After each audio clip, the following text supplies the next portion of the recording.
Hello guys, welcome to new video, welcome to our channel. আশা করি সবাই ভালো আছে, আমরাও খুব খুব ভালো আছি। তো ভাবলাম সন্ধ্যাবেলা একটু খিদে পেয়েছে, কি করব, তাই ভাবলাম বাড়িতে ছোলা ভিজানো ছিল, সেই ছোলা দিয়ে একটু আলু কাবলি বানাবো।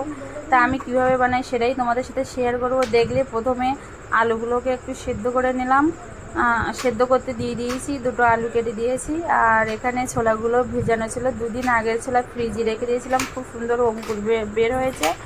তারপর আমি এখানে এক এক করে শসা কেটে নিচ্ছি, আর এখানে পেঁয়াজ কাটছি। তো কে কে আলু কাবলি খেতে ভালোবাসো অবশ্যই কমেন্টে জানাবে। আর আমার তো অ্যাকচুয়ালি খুব ভালো লাগে। আর আমার জন্য মনে হয় বাড়ি বানানোর থেকে বাইরের থেকে বানানো সব থেকে বেশি ভালো লাগে, কিন্তু বাইরের থেকে বাড়িরটাই সব থেকে ভালো। তো এখানে দুটো পেঁয়াজ নিয়ে নিয়েছি আর একটা শসা নিয়েছি। পেঁয়াজগুলো ছোটো ছোটো করে কুচি করে কেটে নিচ্ছি। আর পাশে মাম্মা খেলা করছে, ওই জন্য ওর আওয়াজ একটু শোনা যাবে। তো ভিডিওটা অবশ্যই দেখো। আর হ্যাঁ, কে কোথা থেকে ভিডিওটা দেখছে সেটা কমেন্টে তোমরা জানাচ্ছ না কেন, আর আমরা কীরকম ভিডিও দেখতে চাও আমাদের সেটাও কমেন্টে জানাবে। তো এবার আমি পেঁয়াজগুলো কেটে নেওয়ার পরে এখানে কেটে নিচ্ছি দুটো লঙ্কা, কারণ আমাদের বাড়িতে লঙ্কা সবাই কমই খায়, যাদের লাগবে তারা আবার লাস্টে মাখিয়ে নেবে। তো এখানে লঙ্কা কেটে নেওয়া হয়ে গেছে ছোটো ছোটো করে। তারপরে এখানে যে যেটু টক জল লাগে সেই টকটা বের করে নেব, নিয়ে এই একটু জল আর হালকা লবণ দিয়ে ওইগুলো আস্তে আস্তে টকের থেকে টকগুলো বের করে নেবার পরে কিন্তু আমার টকটা বের মানে কি একটু হালকা করতে হয়, সেটা গাঢ় হয়ে গিয়েছিল। তো এই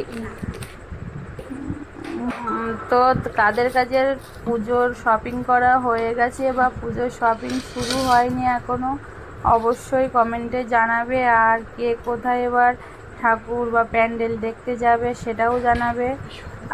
তো এখানেও ঠাকুর দেখা হয় না, আমরা গ্রামেই চলে যাই, ওই জন্য আর কি বলবো যে আমরা কোথায় যাব। কিন্তু পুজোর সময় তোমাদের সঙ্গে আমাদেরও শপিংয়ের ব্লগ, এখনও আমাদের শপিং অনলাইনে টুকটাক করা শুরু হয়েছে, এখনও সবার জন্য বাড়ির সবার জন্য কেনাকাটা হয়নি। যখন কেনাকাটা শপিং শুরু করব তখন তোমাদের সাথে অবশ্যই শেয়ার করব। তো দেখলে ওখানে আমি টকটা ভালো করে জল দিয়ে একটু মেখে নিয়েছি, টক বার করে নিয়েছি। আর এখানে একটু গন্ধরস লেবু বার করে নিলাম, কারণ একটু লেবু লাগে। তো লেবুটা দেখো কত বড়, আর একদম গাছ পাকা লেবু। গন্ধরস লেবু দিলে একটু গন্ধটা খুব সুন্দর আসে। তো আমি এখানে সব রেডি করে নিয়েছি, আলু সিদ্ধ, লেবু, সব শসা, পেঁয়াজ, লঙ্কা কুচি, চানাচুর আর ছোলা। এবার এইগুলো করে এক এক করে সব কিছু ভালো করে মাখবো। প্রথমে আলুগুলো দিয়ে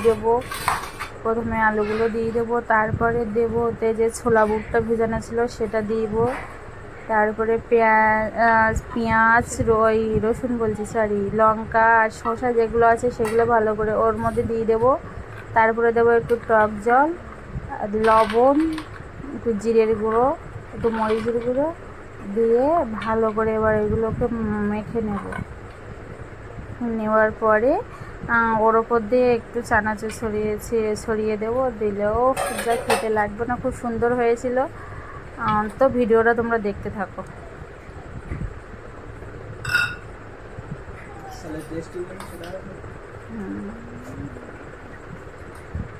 তো দেখো ভিডিওর এই টক জল দিয়ে দিচ্ছি, আর টকটা দেখে কেমন মনে হচ্ছে, এটা পুরনো টক তো ওই জন্য কিছু যে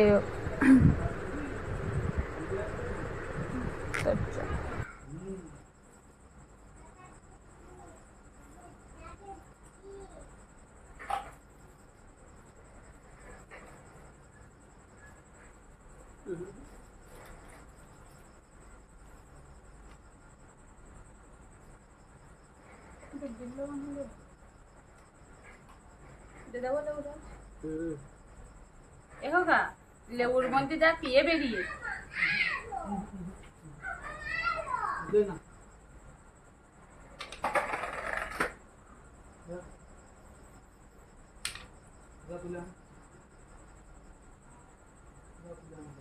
যাও, কেউ যাও, যাও, যাও।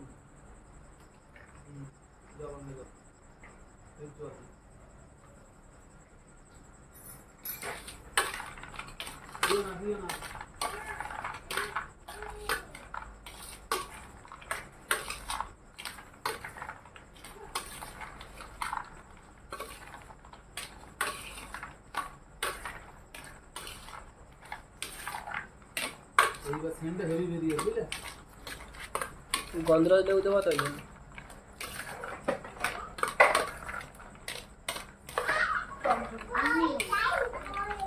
শুকনো লঙ্কা ভেজে ভেজে তোমাদের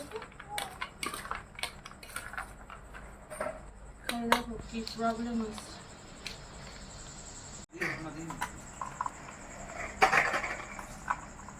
ঝাল বাদে দে রাজা। ও ঝালগুলো দেবে শশা কি করেছি? শসা সব একসাথে দিয়েছি না?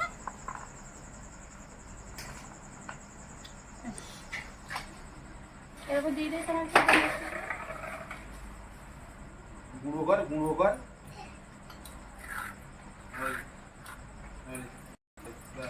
Cinema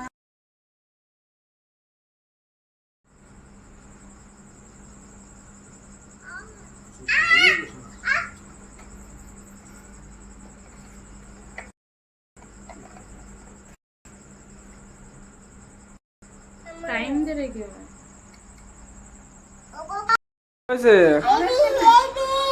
heavy heavy tasty.